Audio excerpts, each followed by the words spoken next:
Cerita kali ini adalah sebuah kisah pembunuhan berantai yang pernah terjadi di Chicago, Illinois pada tahun 70-an. Kasus ini dianggap sebagai salah satu kasus yang paling kejam yang pernah terjadi di Amerika Serikat yang dilakukan oleh John Gacy alias The Killer Clown. John Wayne Gacy lahir di Chicago pada tanggal 17 Maret 1942. Adalah anak kedua dan satu-satunya anak laki-laki dari pasangan John Stanley Gacy dan Marion Gacy. Ayahnya adalah seorang pecandu alkohol dan sering melakukan kekerasan verbal dan fisik kepada John Gacy kecil dan ibunya. John Gacy dekat dengan ibunya.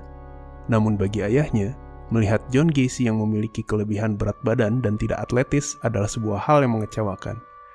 Ayahnya sering menyebutnya bodoh, anak mama, dan banci. Pada masa sekolah, Gacy selalu mengecewakan ayahnya. Gacy beberapa kali pindah sekolah pada saat SMA dan pada akhirnya tetap tidak lulus. Serangkaian kegagalan inilah yang membuat Gacy menjadi orang yang pandai membuat banyak alasan dan pembenaran atas kegagalannya. Karena itulah ia mendapatkan reputasi sebagai si pembual. Pada usia 20 tahun, tanpa memiliki skill apapun, Gacy meninggalkan Chicago menuju Las Vegas. Di sana ia mendapatkan pekerjaan sebagai petugas kebersihan di sebuah kamar mayat. Ini adalah pengalaman pertamanya ia lepas dari bayang-bayang ayahnya, sehingga ia bisa lebih bebas dan leluasa untuk melakukan aktivitasnya. Namun pekerjaannya tidak berakhir lama. Setelah 3 bulan, ia kembali ke Chicago. Lalu setelah kembali, ia mendaftar pada sebuah sekolah bisnis di Northwestern Business College dan lulus pada tahun 1963. Disinilah pertama kali ia menyadari potensinya. Ia selalu memiliki kelebihan dalam kemampuan percakapan. Dan hal inilah yang kelak membuatnya menjadi bintang dalam dunia pekerjaannya. Setelah lulus, ia bekerja sebagai trainee di sebuah perusahaan sepatu. Lalu pada tahun 1964, perusahaan mentransfer Gacy ke Springfield, Illinois. Di sini, ia melakukan pekerjaannya dengan sangat baik, dan berkat kemampuannya, ia tidak perlu waktu lama untuk dipromosikan menjadi manajer di departemennya. Atas pencapaian ini, ia selalu berharap agar ayahnya tidak menganggapnya lagi sebagai orang gagal.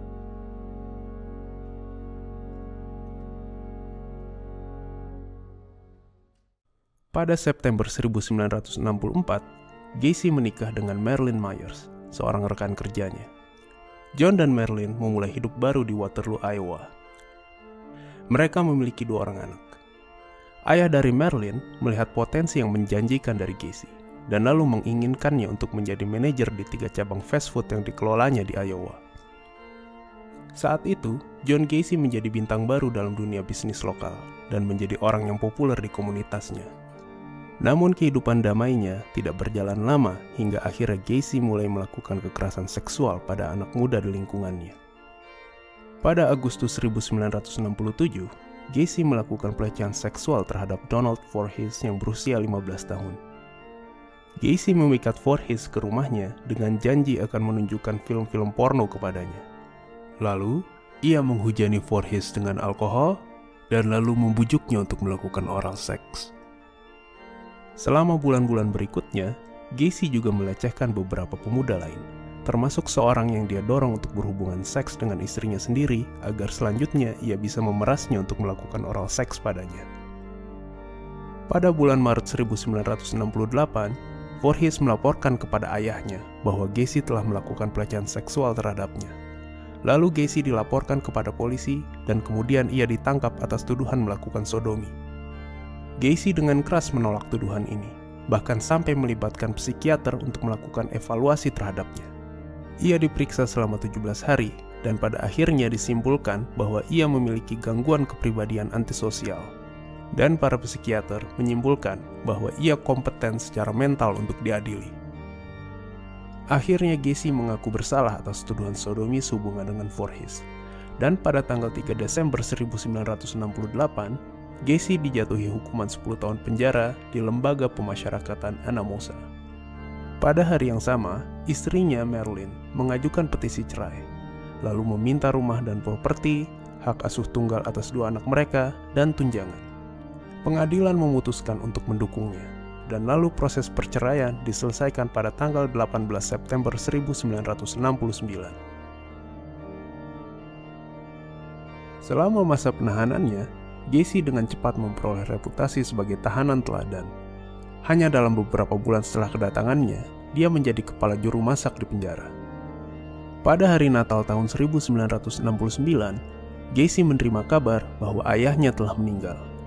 Ia tidak mendapatkan izin untuk bisa menghadiri pemakamannya. Keadaan ini begitu memukulnya, karena ia belum pernah memiliki kesempatan untuk memperbaiki hubungan dengan ayahnya dan mendapatkan pengakuannya. Pada tanggal 18 Juni 1970, Gacy dibebaskan bersyarat. Gacy bebas hanya dalam 18 bulan tahanan dari total 10 tahun masa hukumannya. Lalu ia kembali ke Chicago untuk hidup bersama ibunya selama masa pengawasan. Setelah itu, ia memutuskan untuk pindah bersama ibunya ke sebuah pemukiman yang tenang di Northwood Park Township, Illinois. Pada Agustus 1971, tak lama setelah Gacy dan ibunya pindah ke rumah itu, dia bertunangan dengan Carol Hoff yang pernah dia kencani dulu ketika ia masih sekolah. Carol dan dua putrinya yang masih kecil ikut pindah ke rumah Gacy segera setelah pasangan itu mengumumkan pertunangan mereka. Lalu, mereka melaksanakan pernikahan pada tanggal 1 Juli 1972.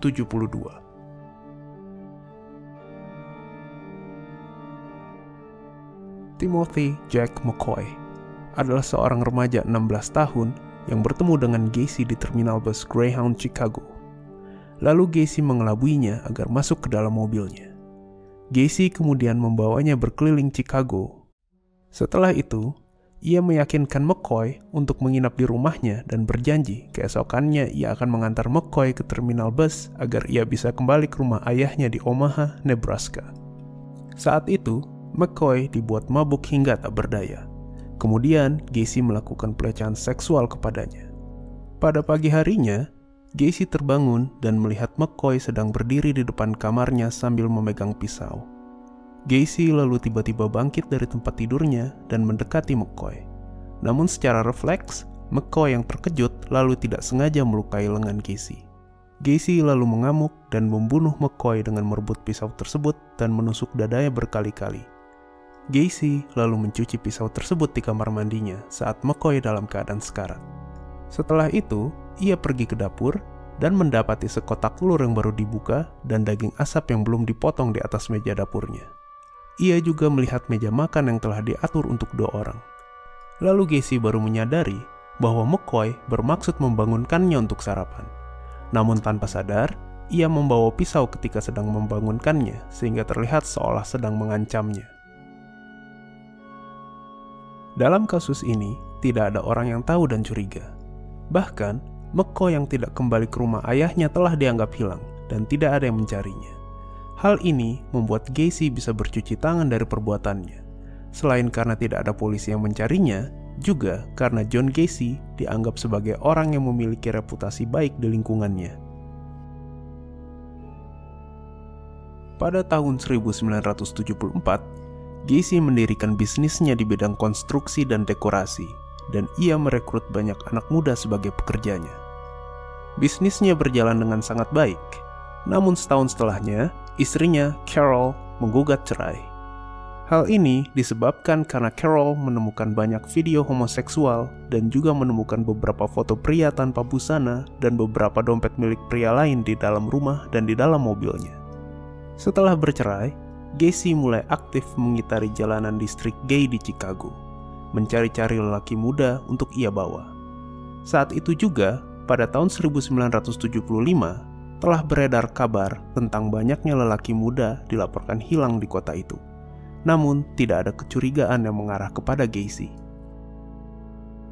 Di tahun yang sama, Gacy saat itu mulai bergabung dengan klub badut, dan lalu menciptakan karakternya sendiri yang bernama Pogo the Clown dan Patches the Clown. Ia banyak menghibur secara sukarela pada acara amal dan rumah sakit anak-anak. Ia juga suka menghibur pada acara-acara tetangganya dengan menggunakan karakter baru tersebut dan melakukan beberapa trik sulap. Namun, siapa yang akan menyangka bahwa badut inilah yang kelak akan bertanggung jawab atas serangkaian pembunuhan yang terjadi di Chicago. Pada tahun 1978, Jeffrey Ricknell, seorang pria berusia 27 tahun, bertemu dengan Gacy.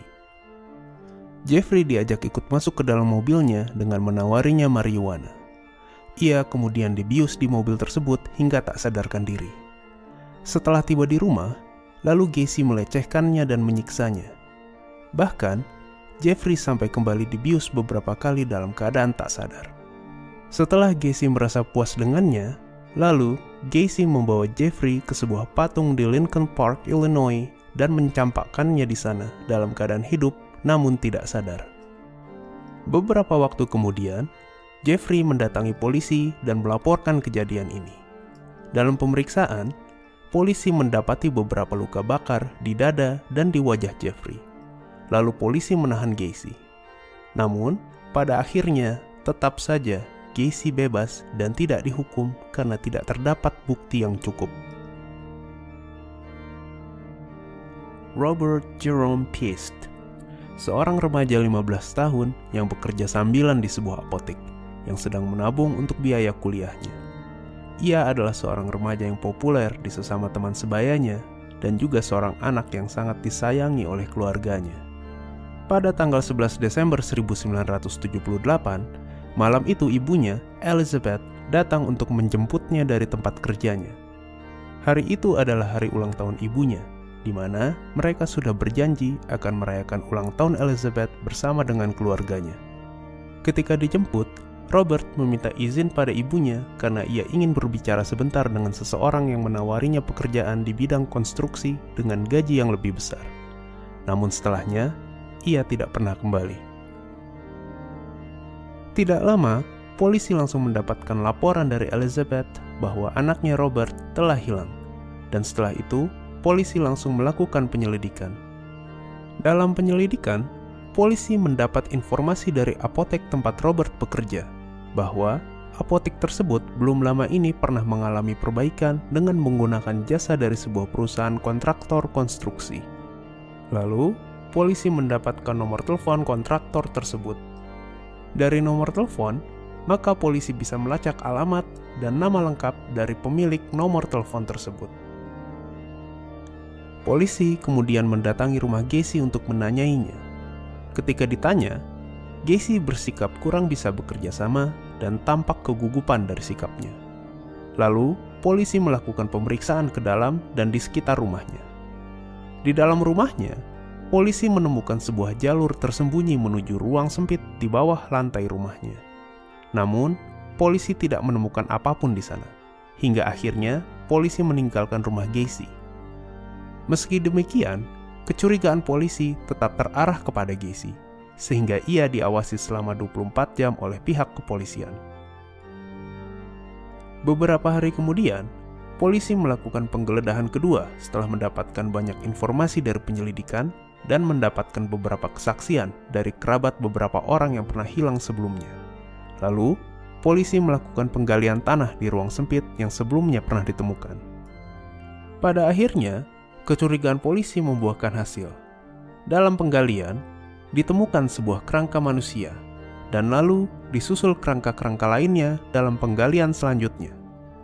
Dalam beberapa hari, ditemukan total 29 kerangka anak muda dari penggalian di rumah tersebut. Namun, tidak ditemukan Robert Piest di sana. Dalam pemeriksaan, akhirnya Gacy mengakui perbuatannya, tentang apa yang ia lakukan kepada korbannya, bagaimana ia membunuh korbannya, lalu kembali melecehkan korban yang sudah terbaring mati. Ia juga mengatakan bahwa ia mencekik Robert Piest dalam keadaan tangan terborgol ketika melecehkannya, dan ia membiarkannya sesak sampai tak bernyawa pada malam itu juga, dan lalu membuangnya ke sungai Des Plaines karena tidak ada tempat lagi yang bisa ia gunakan untuk menguburnya di rumah. Tubuh Robert Piest ditemukan terjerat akar di tepi sungai Des Plaines 4 bulan kemudian. Namun, beberapa waktu sebelumnya juga telah ditemukan 3 tubuh lain yang juga merupakan korban dari John Gacy. Pada catatan terakhir, Gacy didakwa atas penghilangan 33 nyawa, yang diidentifikasi hampir seluruhnya adalah anak-anak remaja. Dalam pengakuannya, ia mengatakan bahwa ia tidak menyesali perbuatannya. Ia menganggap korbannya hanya sebagai pelacur laki-laki, penyusup, dan pembohong yang ia beri trik tali untuk mengakali mereka. Ia harus membunuh mereka karena mereka harus dibungkam, dan lagi pula, ia hanya menganggap bahwa mereka adalah sampah. Atas perbuatannya, hakim menyatakannya bersalah atas pembunuhan 33 orang dan menjatuhinya hukuman mati.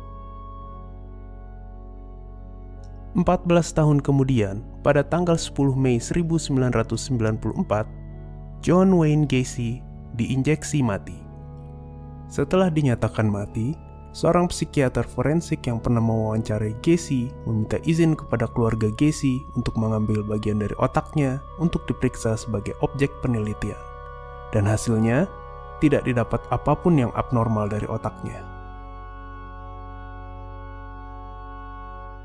Demikianlah sebuah kisah salah satu pembunuhan berantai terburuk yang pernah terjadi di Amerika Serikat. Sampai jumpa lagi pada kisah berikutnya.